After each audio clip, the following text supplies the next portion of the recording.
y responsabilidades que ustedes puedan tener como profesionales de la enfermería. Vamos a hablar un poquito de medicación anticrisis para saber qué tipo de medicaciones con las que ustedes van a estar o van a deber familiarizarse frente a un estatus epiléptico y un par de protocolos de estatus epiléptico para tener en claro cuáles son las medidas que tenemos que tomar. Vamos con una introducción. El estatus epiléptico es una urgencia neurológica y es de las pediátricas, la ejerce, perdón.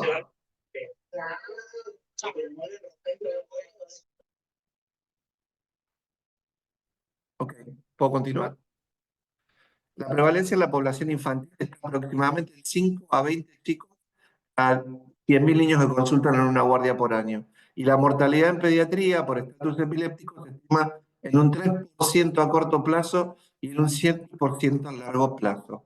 Y dejando severas secuelas tanto en la esfera cognitiva y comportamental, muy frecuentemente. Eso es importante saberlo. El tratamiento temprano del estatus epiléptico mejora la respuesta a los fármacos antiepilépticos y repercute fundamentalmente en el pronóstico de estos niños que padecen de estatus epiléptico. La Liga Internacional de la Epilepsia propuso que tengamos una definición operacional, que es decir, algo fluido y dinámico, con la intención de mejorar inicialmente los tiempos de atención. Recuerden que en el segundo slide yo dije que la demora puede ocasionar severas dificultades cognitivas, aunque morbimortalidad elevada. Actuar rápido y adecuadamente con el objetivo primero de identificar la causa del estatus. Segundo, estabilizar al niño. Y tercero, controlar la crisis, evita que ésta se prolongue y eso es el objetivo principal de enfocarse en el tratamiento de él. Por ende, quienes hablan de estatus hablan de que el cerebro es tiempo. El cerebro es tiempo.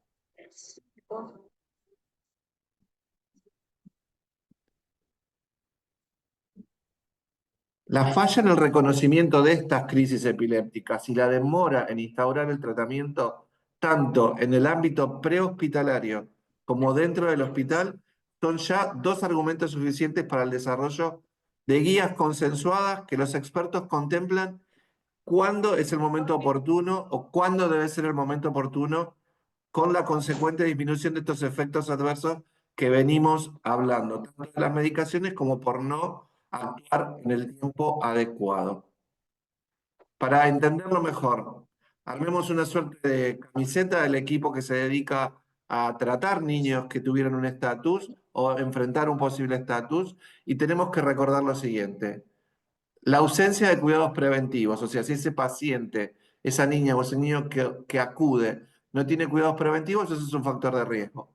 Reconocer una crisis frente a un paciente. En general, el niño o la niña no encuentra al médico en primera instancia. Quizás sea ustedes como enfermeros o enfermeras a quienes se encuentren en primera instancia para poder asistirlos. Y si ustedes, perdón, Ángela, Ángela, ¿me escuchás? Ángela o Romina, ¿me escuchan? Yo te escucho, Doc, sino que Sí. ella es la que tiene Yo, que silenciar.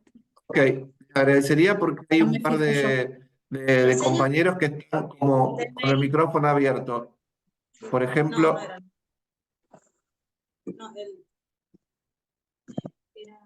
yo me paro acá y espero que se silencie. Dale, Ángela, así seguimos y todos seguimos con atención, no hay ningún problema. Pero Miriam Castro, te agradecería silencies tu micrófono bien. Gracias. Sigo. En esa camiseta donde tenemos que ver qué sucede con el reconocimiento de la crisis, ustedes forman parte de algo fundamental, que es encontrarse con el paciente con clínica de crisis epiléptica y poder reconocerla. El uso de la medicación de rescate, y después vamos a hablar a qué llamamos medicación de rescate, también es fundamental. Las demoras en el arribo del personal de urgencias o emergencia, muchos de nosotros o de ustedes como colegas de la enfermería, son los primeros en llegar al lugar donde está ocurriendo el estatus, porque algunas ambulancias de emergencia no cuentan con médicos. Y eso es una realidad que tenemos que conocer. Entonces es muy importante que ustedes puedan reconocer esa situación. El uso de la medicación por personal de atención prehospitalaria es un aspecto controvertido en la Argentina porque no siempre el personal de enfermería o el personal de emergencia está autorizado a administrar esas medicaciones.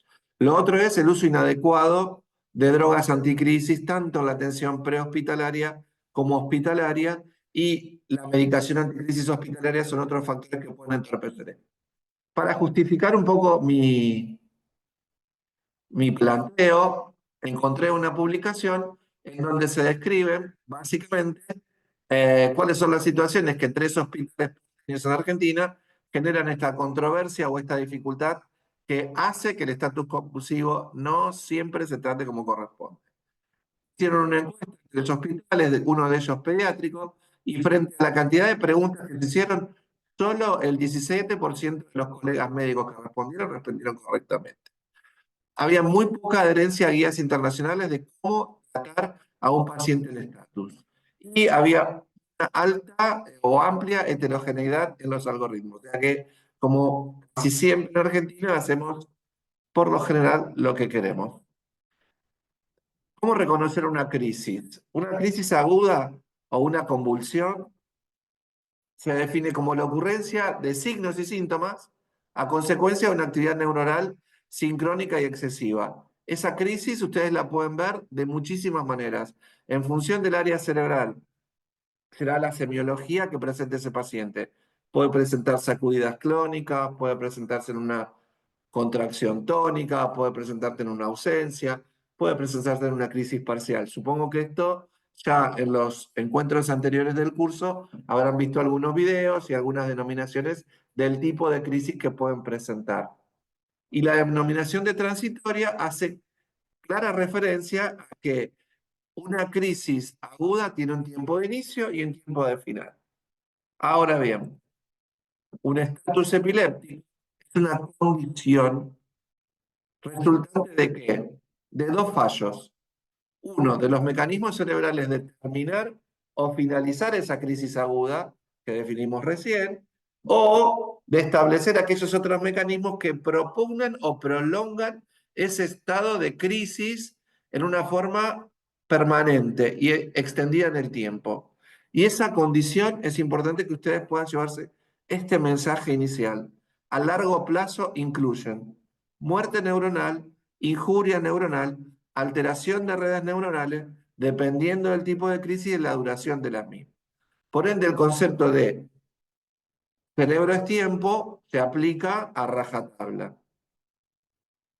Esto para que ustedes puedan tener una visualización de lo que la definición de estatus epiléptico lleva. Si ustedes ven hacia el lado izquierdo del cuadro, van a ver que hay una T1 y hacia el lado derecho hay una T2. Esta definición de estatus considera estos 2 tiempos, el tiempo 1 y el tiempo 2, como tiempos dinámicos, y en función de esos tiempos dinámicos están establecidas las acciones que tanto el profesional médico como el profesional no médico deben desarrollar en esos momentos. La definición de tiempo 1 para las crisis generalizadas está calculada en 5 minutos. Y ya vamos a decir lo que deberíamos hacer en estos 5 minutos. En cambio, para crisis focales, el tiempo ese no extiende hasta 10 minutos. Y para crisis de ausencia, este tiempo puede superar los 15 minutos y muchos todavía no pueden decir cuándo verdaderamente el estatus se estableció. Pero consideremos el T1 en 5 minutos, no más allá de 10 minutos, porque la mayoría de las consultas que nosotros vamos a tener suelen ser crisis generalizadas. Definiciones útiles y universales. No vamos a ir por cada una en particular, pero para que ustedes vean distintos tipos de estatus según la cantidad de minutos que duren. Si ese estatus dura entre 5 y 10 minutos, a ese periodo lo vamos a llamar estatus precoz. Si ese estatus dura entre 10 y 30 minutos, a eso denominamos estatus establecido. Ahí vamos a ver qué cosas debemos hacer. Ustedes van a ver a la derecha, después de los 2 puntos, cuáles son las actividades que tenemos que hacer. Vuelvo al estatus precoz. Estos primeros 5 minutos, en general, están destinados, y ahí ustedes son protagonistas en general en establecer el ABC de emergencia. Aire, poder poner en una vía si la conseguimos, monitorizar al paciente, obtener una glucemia si fuera posible, y si no es posible, porque no tengo un laboratorio, una glucemia capilar puede solucionar el tema, lograr un acceso venoso para poder sacar muestras si es que estoy en un nivel hospitalario, y verán todas las muestras que pueden sacar, y procurar datos de la historia clínica del niño o por las primeras preguntas que se le puede hacer al familiar. Cuando pasamos ya a los 10 minutos de estatus y entramos en los 10 a 30, empezamos a saber que tenemos que tener en claro qué medicación tenemos que conocer, sea porque la tenemos que preparar o llevársela a las manos del médico que nos va a estar ayudando o va a estar interviniendo para establecer el tratamiento adecuado. Y para que ustedes recuerden, dentro de la primera línea, entre los 10 a 30 minutos, figuran una familia que se llama benzodiazepina. Para ustedes, lorazepam, diazepam, midazolam.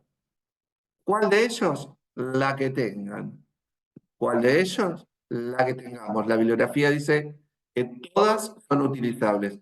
Después veremos cuál es la más utilizada, cuáles son las vías utilizadas y demás.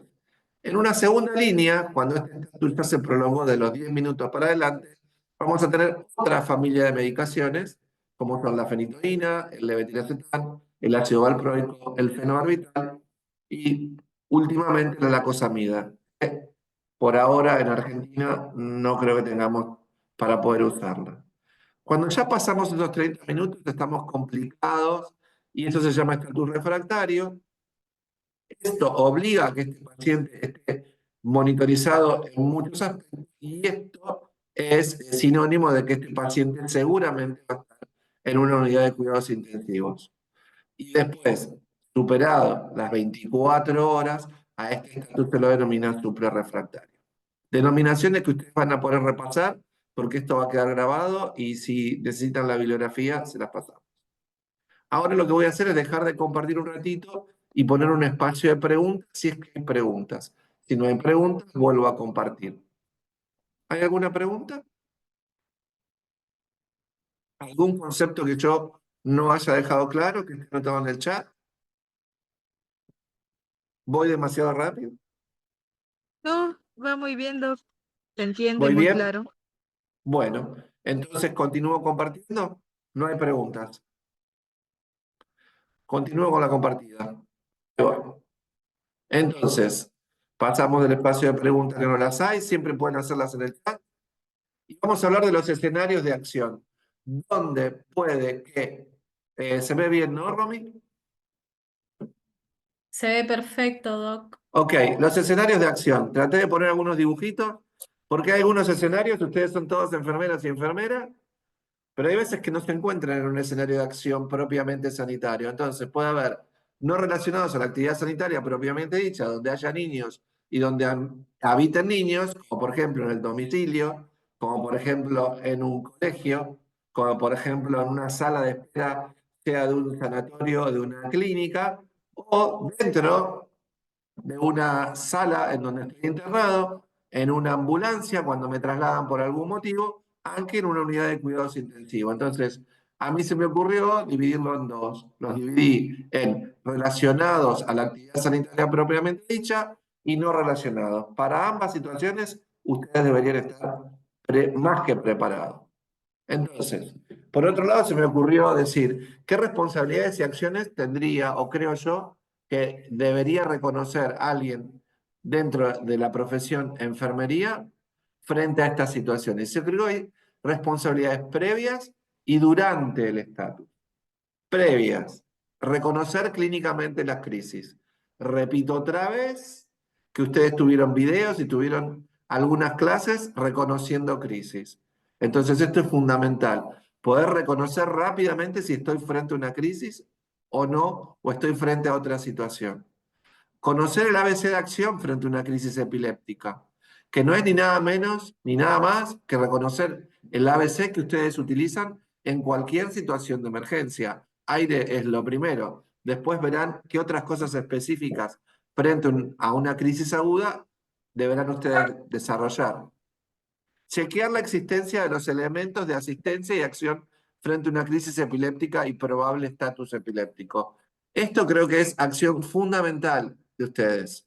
Es chequear, sea en la ambulancia, sea en la sala de enfermería, sea en el shock room, si es que están a diario y cada vez que ustedes cambien de guardia, la medicación y el kit, así como revisan el carro de paro, el kit que se destine exclusivamente al tratamiento de la crisis epiléptica. Porque no es la primera vez que podemos fallar por no tener eso en el lugar adecuado, en el lugar donde siempre debe estar preparado por si el estatus viene. Recuerden que ustedes tienen puertas en general opacas o translúcidas, pero no ven quién viene del otro lado. Entonces yo tengo que estar preparado para que lo que venga yo lo pueda asistir en el menor tiempo posible. Lo otro es tener visible el protocolo de acción de un estatus. Al final de la charla yo les voy a mostrar unos cuantos protocolos. Esto va a tener una doble acción. Una es para ustedes no olvidarse nunca y otra es para recordárselo a mi colega, el médico que esté de guardia. Porque si bien yo soy neuropediatra y ahora esto lo tengo como aceitado después de mucho tiempo de hacerlo o después de mucho tiempo de estudiarlo, recuerden que en la guardia muy probablemente ustedes no tengan un neuropediatra o tengan un médico general o otro tipo de médico que los encuentre en esa urgencia. ¿De acuerdo? Lo otro es, si pueden, es obtener información del paciente. Obtener información del paciente lo antes posible. Recuerden que ustedes son la primera línea de acción. Por ende, cuando mi colega médico va llegando, si es que no está cerquita de ustedes, ustedes pueden darle información concreta y no alocada de una situación que suele ser una situación bastante descontrolada por parte del familiar, del niño o de la niña que tiene una crisis, sobre todo si es un familiar de un niño que no tiene epilepsia como diagnóstico y ya está acostumbrado a esto. Bien, estas son las acciones previas. En cuanto a las acciones durante, dijimos que el cerebro es tiempo. Entonces, llamar en tiempo y forma al profesional médico es importante. Llamarlo enérgicamente y decirle, doctor, tenemos una crisis epiléptica en curso y llevamos aproximadamente tantos minutos y se nos puede venir el estatus. ¿Puede acercarse, por favor? Asistir y cooperar con el profesional médico a fin de cumplir los principios del tratamiento. Por eso, como soy muy traicionero, yo les voy a ofrecer el protocolo para que ustedes lo puedan tener o en su teléfono, o en su iPad, o en una pantalla, o fotocopiado, pegado contra la pared, para no equivocarnos y recordar siempre por dónde debemos ir. Actuar con pericia en el logro de accesos periféricos si es que nos toca buscar un acceso. Recordemos que estamos en una edad en la que los accesos son dificultosos. El niño se mueve, el niño llora, el niño está en estatus, hay sacudidas, algunos accidentes anatómicos no son tan fáciles de localizar en un brazo, en un antebrazo, en alguna otra parte del cuerpo de un paciente pediátrico. Reconocer y preparar con pericia la medicación. Antes dijimos de las previas, reconocer dónde está cada cosa y rotular. Rotular y leer bien qué tipo de medicación estoy buscando y cuál es la que necesito y saber de qué manera debo prepararla. Hay medicaciones que yo debo prepararlas, no las antiepilépticas ni las anticrisis, pero hay medicaciones que debo tener cierto cuidado en cuanto a la dilución y en cuanto a cómo la cargo y en cuanto a cómo la administro. ¿Sí? Registrar y documentar las acciones que voy llevando a cabo. Es muy importante saber, y vamos a ver el... ¿Perdón? ¿Alguien me preguntó algo? No. No, Doc, ahí Eh, silencio los otros ok. micrófonos. Registrar y documentar esto es fundamental, porque al final del tratamiento, cuando este paciente logró controlar la crisis, o, por el contrario, debimos ingresarlo en la unidad de cuidados intensivos para continuar el tratamiento, es muy importante que tanto sus colegas enfermeros como el colega mío médico tengan la constancia de lo que ya se hizo para poder dar continuidad al tratamiento según el estadio del estatus en que el paciente se encuentre. Y algo fundamental, llevar en cuenta el tiempo. Si no tengo reloj, hacer una rifa y poner un reloj de pared redondo de los que marcan así con minutos y segundos y estar siempre mirando el reloj. Porque eso es fundamental en el estatus.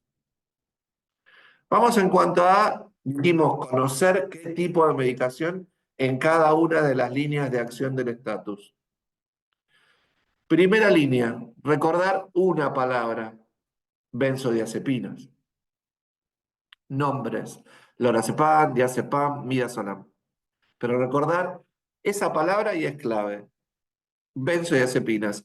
Nunca voy a empezar a tratar un estatus con drogas de la segunda línea.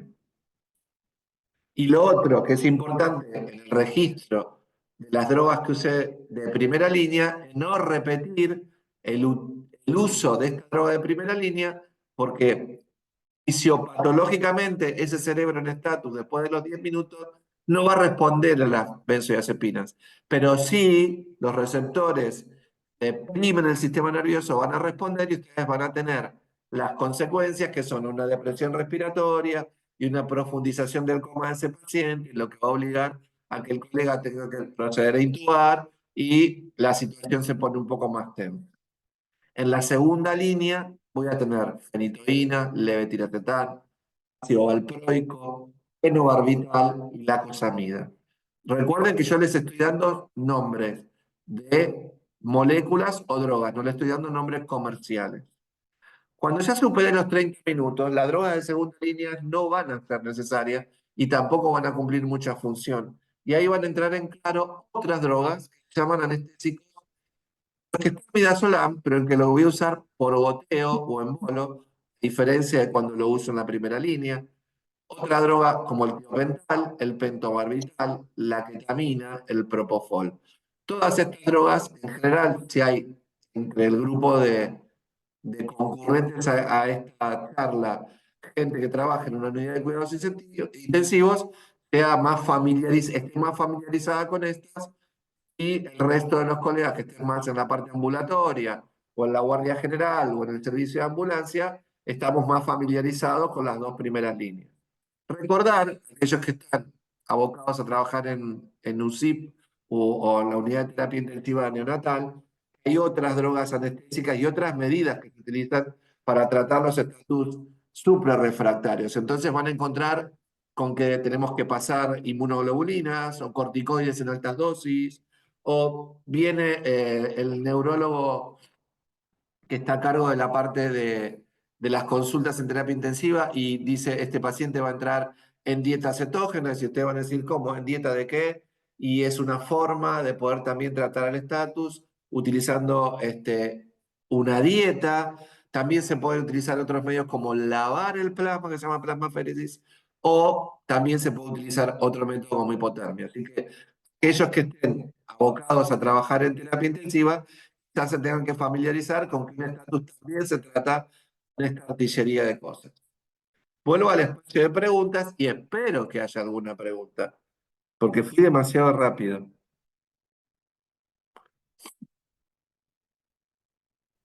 ¿Entendieron Yo todo tengo lo...? Sí, en el caso de, bueno, un niño que se encuentre en una escuela, por sí. ahí conocí a un niño que le habían comentado a la maestra las crisis que podía tener el niño y la maestra tenía el kit de emergencia de este niño. Sí, Em, Teresita. Y la bueno, pregunta, la pregunta sería que, bueno, me parece importante esto de, bueno, la maestra está en conocimiento, pero em, había una vez un cuestionamiento de que la importancia de que hubiera una enfermera, o sea, hoy en día es un poco complicado, ¿no? Pero la importancia de una enfermera en una escuela, ¿sí? ok, No sé entiendo. si... La pregunta tiene varios puntos. Uno, habría que ver el tipo de crisis que tenía el niño. Si era un niño con epilepsia, probablemente crisis habituales. Lo que hay que ver es si esas crisis son habituales y son autorregulables, o sea, que sea una crisis aguda, que el niño pudiera tener una ausencia y retomar, y eso es estado habitual, y eso, si no estás en un estatus de ausencia, ¿se acuerdan que dijimos que el estatus era para las ausencias como más de 15, 20 minutos y algunas veces no sabemos? No sería necesario tratarla. ¿Sí? Lo otro, tener una enfermera en cada una de las escuelas de la provincia de Salta, de la provincia de Santa Fe, es un imposible. Ese cargo, en algunas escuelas de Estados Unidos puede haberlo, pero tampoco sabemos si esa enfermera en la Argentina está autorizada a dar medicación. Y creo que no está autorizada. Sí, nosotros en neuropediatría lo que hacemos muchas veces es entrenar a los papás cuando sus chicos tienen alguna crisis generalizada para evitar el estatus, es utilizar la medicación de emergencia, que ahora cuando yo avance un poquito voy a mostrar, Teresita, cuáles pueden ser las presentaciones que tenemos disponibles en la Argentina. Pero lo Muchas más gracias. importante en esa situación es reconocer la crisis, cuánto dura y la seña de la escuela, cuándo tiene que llamar, que sería casi siempre a mamá, a papá o al cuidador, aunque al servicio de emergencia, por un teléfono una maestra y por otro teléfono la otra maestra. ¿Contesté más o menos? Sí, doc. Muchas ¿Se gracias. entendió bien? De nada. ¿Alguna otra pregunta? ¿No hay preguntas? O expliqué muy bien o voy muy rápido y no entendieron nada. Al final seguiremos con las preguntas. Dice alguien Doc, hay acá, hay una sí, pregunta hay ahí, una. a ver, ¿la leo? Dice, Dice, niños sí, doc, menores de un año, cuando tiene una crisis de 30 minutos, para que no la alcanzo a leer. Voy a ir para abajo en el chat. Niños menores de un año, cuando tienen una crisis larga de 30 minutos, ¿con qué droga se debe comenzar? Nancy Gaspar. Vamos a contestarle a Nancy. Nancy, la idea de mi charla es que la crisis no llegue a 30 minutos. Ahora cuando veamos el protocolo de tratamiento del estatus, la idea del estatus, y es lo que vengo bregando desde la segunda diapos, es que esto cese antes de los 5 minutos. Y ahora vamos a ver que las benzodiazepinas son las primeras, entre los 5 y los 10, y la medicación que se usa en la segunda línea es la que nombré antes, en la penúltima diapos.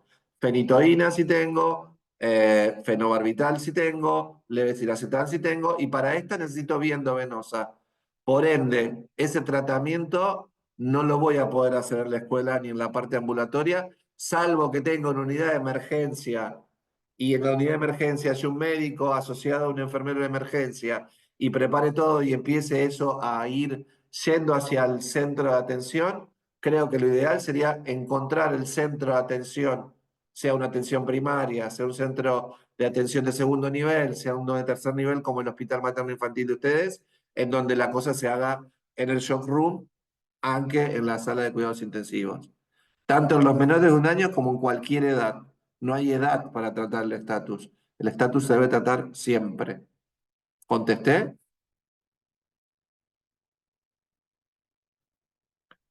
Que me haga así con la manita si Nancy tiene alguna otra cosa. Hay Nancy, otra pregunta ahí que pusieron que dice, en la primera línea solo una medicación. Sí, en la primera línea la medicación se llama benzodiazepina. Y esa benzodiazepina, yo les di 3 nombres, cualquiera de esos 3 nombres, los que tengan disponible. Diazepam, lorazepam, midazolam. Si ustedes recuerdan esa encuesta que yo les mostré, el 90%, el 84% reconoce más al lorazepam como más manejable. Yo no hago emergencia, ya nunca más.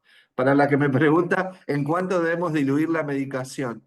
Iván Carlos, la verdad que no me acuerdo, pero ustedes en enfermería pueden diluir en la jeringuita de décimas. En general las dosis suelen ser 0,5 a 1 por kilo de benzodiazepina del diazepam, y eso, de acuerdo al peso del paciente, te da la cantidad. Y en lo que lo diluyas, si vos lo diluís en 10, en 1 o en 15, tenés que saber cuántos miligramos tenés en esa dilución, y eso te va a decir, de acuerdo al peso del paciente, la cantidad de esa dilución que tenés que pasar. Eso es como medio práctico. ¿Sí? Iván, ¿contesté tu pregunta? ¿Alguna doc, otra pregunta?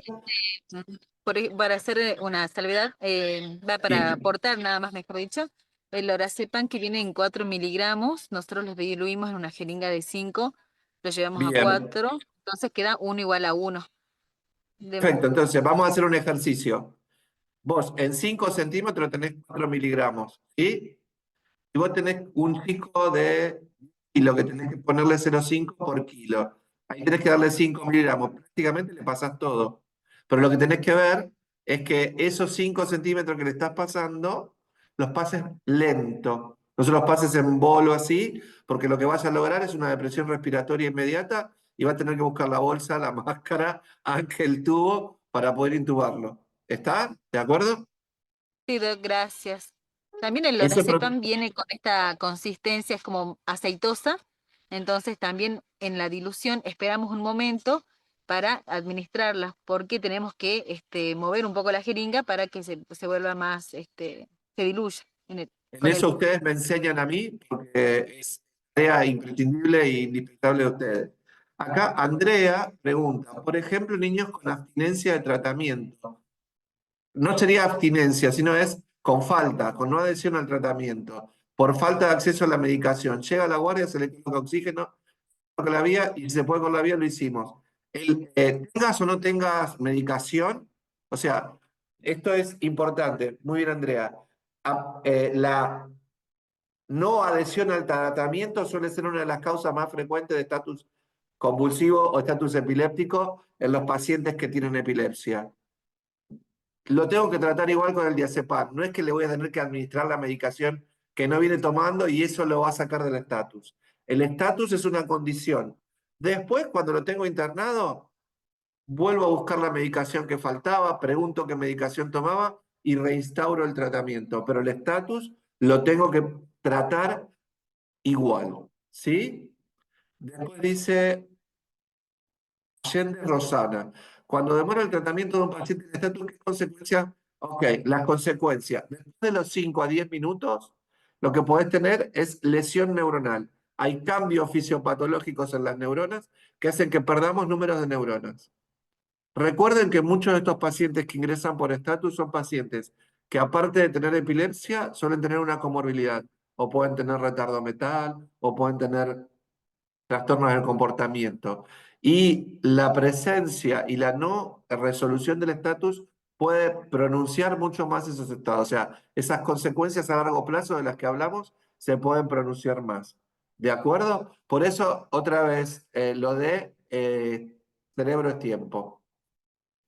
Dice, a nosotros nos pasó que una madre no entendió que además de lo que venía tomando, le agregaban otra y solo tomaba una medicación. Bueno, vuelvo otra vez al tema, Alan. El problema es que el paciente debe adherir, y eso es una realidad, o por ignorar, o por decisión propia del cuidador, o por fallas en la administración. Eso debería estar registrado, o en general los que somos un poco más obsesivos lo que hacemos es hacerle por escrito algún cuadro para que los papás tengan en claro, o los cuidadores, qué es lo que hay que administrar y cómo hay que administrar. ¿Está? Y es importante, algo que decís ahí, que el paciente traiga consigo o algo plastificado o algo en las notas del teléfono celular, ahora que somos modernos, donde figure lo que toma y cómo lo toma. Porque a veces en el fragor de la urgencia, el papá, la mamá, el cuidador está desesperado. Le pasó en una escuela y llegó el servicio de emergencia y lo trae, y el familiar viene en otro auto por detrás y no sabes qué está tomando. Entonces sería importante que traiga eso. Alguien tuvo un caso de un adolescente de 13 años con una crisis de 30 minutos, los padres no sabían que tenía de epilepsia, al parecer era la primera vez. Bueno, Alejandra Calixto puede hacer un debut con un estatus. Esa es una forma de debutar. Pero la dedicación de primera línea se trata, uno, de reconocer la crisis, no sé dónde le ocurrió la crisis al paciente, pero si sea en el lugar que sea, insisto, en un centro de atención primaria, lo más alejado de una ciudad, en un centro de atención de tercer nivel, una benzodiazepina siempre debe estar ahí rotulada para poder usarlo. En pacientes renales, creo que las benzodiazepinas no tendrían mayor problema. Y lo que tenés que fijarte en la liga velenarias es el tipo de función renal que tenga. Tenés que repreguntar y ver, porque después esa medicación se debe accionar en función de la función renal, pero la mayoría de los antiepilépticos no tienen eliminación renal, así que no habría mayor problema. Pero el estatus debes tratarlo. Ahora preguntaron mucho más de lo que yo quería. ¿Puedo seguir? Continuamos, Doc. Continuamos, porque si no vamos a estar hasta las 12 de la noche. Tal Vamos. cual. Tal cual. Bien, espacio para las preguntas, lo pasamos ya. Bien. Entonces, recuerden los escenarios de acción y ustedes acaban. Acá pensaba poner casos clínicos, pero lo pusieron ustedes, a falta de los responsables. Entonces, los que preguntaron, primera línea, benzodiazepinas, lorazepam, diazepam, midazolam. Y si ven a la derecha de sus cuadros, van a ver las vías de administración que pueden tener disponibles. Vamos a un ejemplo. Vía endovenosa es la que conocimos siempre. De todas estas benzodiazepinas, ¿el lorazepam lo puedo pasar por vía endovenosa? Sí. ¿El diazepam lo puedo pasar por vía endovenosa? Sí. ¿El midazolam lo puedo pasar por vía endovenosa? Sí. Es más, el midazolam lo podría pasar por vía intramuscular también. Y ahora ustedes ven al costadito otros cuadros. Hay una presentación actual o un poquito vieja de midazolam intranasal o intrabucal. En la Argentina esto no lo tenemos, en Europa sí. Lo que tenemos en la Argentina es bucal, perdón, intranasal, me corrijo, intranasal, ahora tenemos una presentación de diazepam, que no voy a hacer publicidad, pero se llama Valtoco, y una intrarrectal, se llama Diactal. El tema de la presentación del Diactal es que viene de 5 miligramos, entonces tenemos la limitación de acuerdo a la dosis en que la podemos usar en niñitos de hasta 10 kilitos, no mucho más. En cambio, la que viene intranasal viene de 10 miligramos, de 15 miligramos, por ende la puedo usar en niños más pesaditos y en algunos adolescentes, aunque en los adultos. Entonces recuerden, para los que preguntaron por la primera línea, tienen todas por vía endovenosa y si se nos complica esta, presentaciones, entiendo, dependerán de las economías regionales que estén disponibles en los lugares.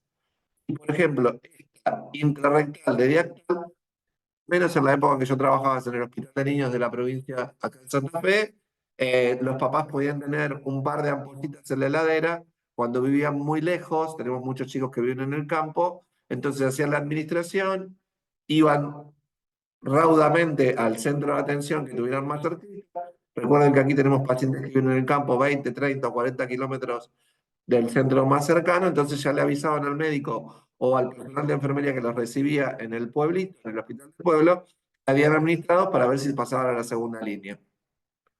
Segunda línea, importante, fenitoína. Recordar que la fenitoína, dentro de sus efectos adversos, tiene el efecto que provoca bradicardia y bloqueo. Por ende, lo que tengo que hacer es, si voy a empezar a administrar la segunda línea, tener monitorizado a ese paciente por lo menos con un par de electrodos para ver la actividad cardíaca.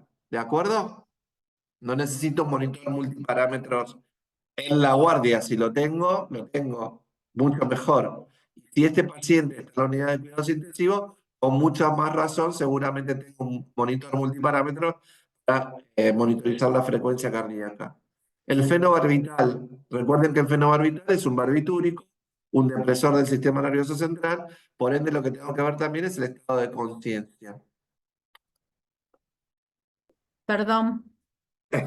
Gracias, Romina, por boicotearme. Ya tenemos Perdón, una perdón. charla. Arrancamos de cero. Arriba, línea de arriba. Tenemos los minutos 0, 5, 10, 15, 30. Para tener una idea dinámica del estatus. Minuto 0. Y si miro hacia abajo, tengo una y cada una de las acciones que tengo que hacer. Interrumpí en que si encontramos una glucemia menor de 60, estoy autorizado a hacer una corrección como médico. ¿Sí? Y yo como enfermero también, si veo, le digo, doctor, el hemoglucotest o el glucotest le da 30, cargamos glucosa al 25, al 50 o lo que fuera, de acuerdo a las correcciones que hacemos para la leucemia y estamos autorizados. Después que buscamos la vía o el acceso venoso, ya podemos tener una jeringuita que puede estar una con heparina y una sin heparina y podemos ir cargando un poquitito de sangre para hacer analítica. Y mientras tanto, y esto es responsabilidad de todos, haciendo verbalmente la historia clínica. Y después vamos recorriendo todo el caminito del estatus precoz, y si ustedes miran hacia abajo, te preguntan si necesito o no una vía endovenosa, porque si tengo un buen pasar y estoy en un lugar en donde tengo diazepam intranasal o tengo diactal, diazepam rectal, o midazolam bucal porque, no sé, dispongo, este es un cuadrito español, tengo eso y me estaría librando de ponerme todo rojo, encontrar una vía en un bebé, pero bueno, no tendré que buscar una vía y administrar las otras benzodiazepinas que tengo como opción. Pero para que ustedes vean, tienen todas las opciones. Tenemos opciones para tratar rápidamente. A los 10 minutos, en algunos protocolos buscan. Plata, le digo de plata lo chino. 1 millón puede salir. Voy a ver el Paco. Digo, Paco, ¿qué te pasa? Ok. Hay algunos protocolos que instruyen para poder utilizar una segunda dosis de benzodiazepina. Pero recordar que conceptualmente cerca de los 10 minutos los receptores que responden a las benzodiazepinas ya están medio como reclutados en el cerebro y no habría respuesta. Entonces hay algunos artículos y algunas publicaciones que dicen no abuse de más de una dosis, puede usar una segunda y no demore tiempo en pasar a la segunda línea. Y si ustedes ven, algunos utilizan alguna vía como la intraósea si es que la vía endovenosa no pudo ser lograda. Eso sería un caso como más extremo. Dentro de los fármacos de segunda línea, algunos que tienen. Disculpen que lo ¿Sí? interrumpa. Algunos de los participantes no están viendo la pantalla. Están Ah, viendo la de Romina, ¿no? Ahí consultaron muchos que tendríamos que hablar acerca de la dilución de la medicación. Cuando hablamos ajá, de las benzodiazepinas, como lo dijo Teresita, vamos a ver y de guiarnos en la presentación, guiándonos en mililitros y miligramos.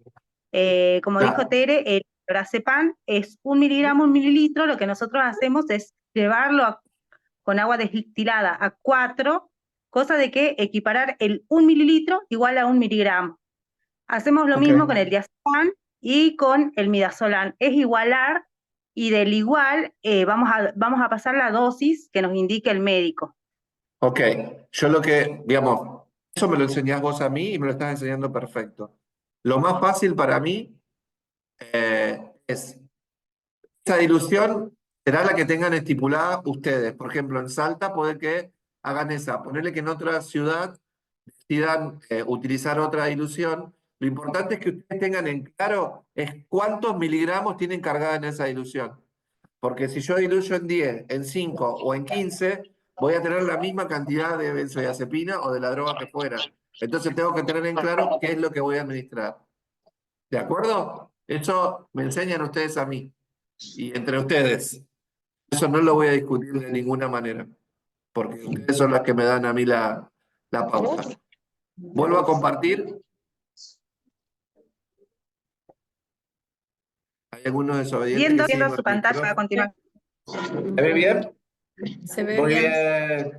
Vamos para seguir para adelante. Me voy ¿Entendimos yo. entonces? No, mira, no te vayas, no nos dejes. Nos deje el que está hablando. Carolina Tejerina, por favor, si puede silenciar su micrófono. Voy a aclarar algo.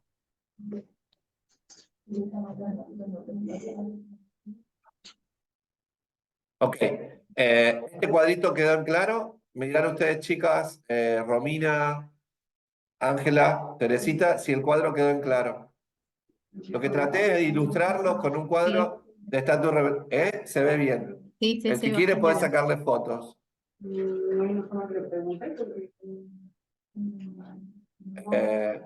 Hay alguien que está boicoteando, no nos va a salir bien la clase. Bien.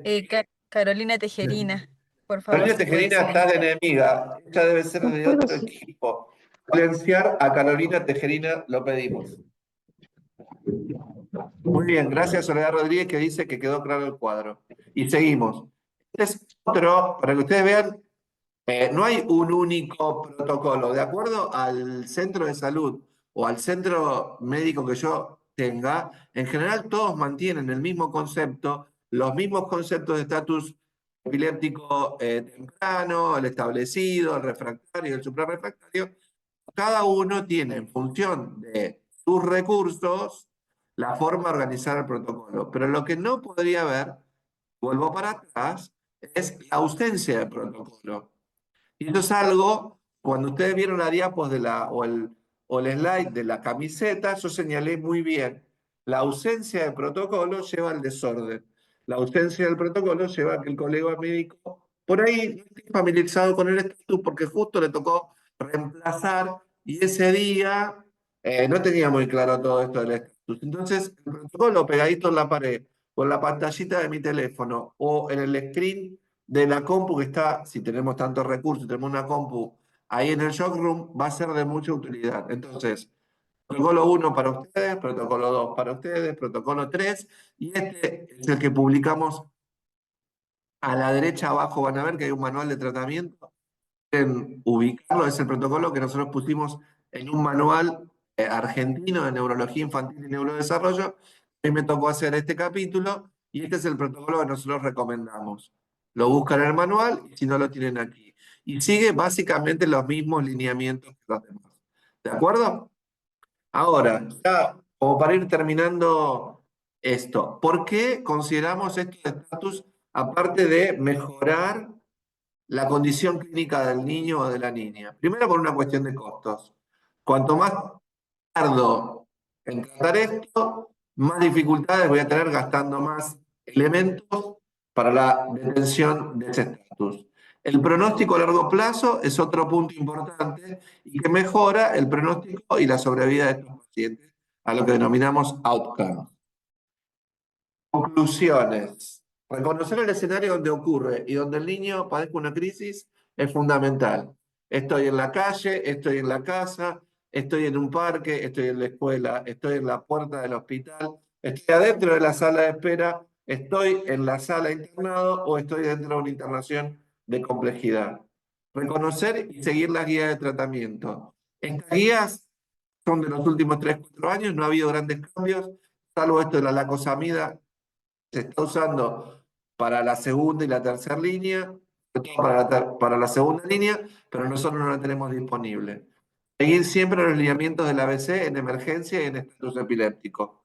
Hay un mosquito que se me atraviesa. Hoy juega todo en contra mía. Adherencia a los tiempos establecidos en la definición. El cerebro es tiempo. El cerebro es tiempo. Recuerden de diferenciar una crisis focal versus las generalizadas, porque el tiempo T1 para las generalizadas es de 5 minutos y el de las focales es de 10 minutos. Uso apropiado de las dosis de medicación, sobre todo en la primera línea, para evitar todo el tema de la depresión respiratoria y la depresión del sensorio. Atenti con las benzodiazepinas, no excederse.